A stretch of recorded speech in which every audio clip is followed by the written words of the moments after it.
खुलुमबाय बड' live news चेनेलनि नायगिरि नोंथांमोनखौ गासिखौबो फुंबिलिनि गोजोन हामग्लायनाय बावहरग्रोबाय। नोंथांमोननि थाखाय आं गोदान मोनसे भिडिअ लानानै फैबावबाय। अन्नानै भिडिअखौ जोबजासिम नायलांदो।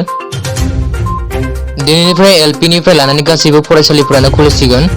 कोविड-19 महामारी दोहौनि जाहोनाव बन्द जानानै थानाय स्कुल कलेजफोरा दिनैनिफ्राय खुलिफिनबाय। लोगोसे होखानाय एसओपी आरो गाइडलाइनफोरखौ गासैबो फरायसालियानो मानिनानै सोलिनांगोन होननानै बुंदों। लोगोसे कोविड-19 थासारिखौ लानानै इयुनाव गोदान एसओपी फोसावनायसिमहालागै सप्तासेयाव सानथामै क्लास खालामनाय जागोन होननानै आसामनि सोलोंथाइ बिफाननि मन्थ्रिया फोसावबाय। फरायसालिनि गासैबो फोरोंगिरियानो कोविड-19 नि मोन्नैबो ड'ज भेक्सिनखौ लानाय जाथारनांगोन। मख'जाथावदि दुर्गा फुजानि उनावनो कोविड-19 जानायनि हारा फिन बारायफिनबावदों।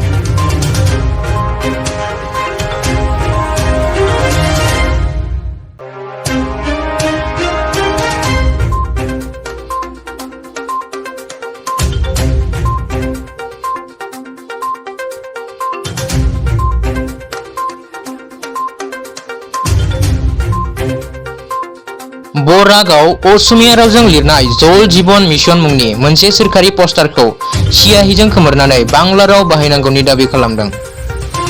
बाङालि इयुथ आफाद BDYF आरो बाङालि फरायसा आफादा। भाइरेल जानाय भिडिअनि बादिब्ला सिलचरनि ट्रेन स्टेशनाव मोनसे जल जीवन मिशन मुंनि पस्टाराव असमिया रावखौ सियाहिजों खोमोरनाय जादों। लोगोसे बांला रावखौ जायखिजाया सोरखारि पस्टारफोराव बाहायनांगौनि दाबि खालामदों। बे जाथाया असमिया समाजाव मोनसे गुदुं थासारि सोमजिहोदों।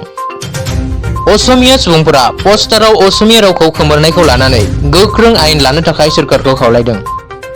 लोगोसे असमिया हारिनि राव हांखोखौ लानानै बिदि खालामनायखौ दुलाराय असमिया समाजा लाजि मोननाय फोरमायदों आरो सोरखारखौ बेनि फारसे गोख्रों आयेन लानांगौ होननानैबो सोंखारिदों।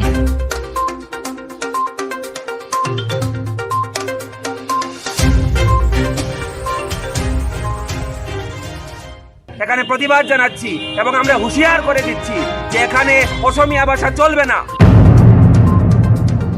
বরাকের সরকারি ভাষা বাংলা এবং বরাকে বাংলাই চলবে। উগ্র অসমীয়া জাতীয়তাবাদ নিপাত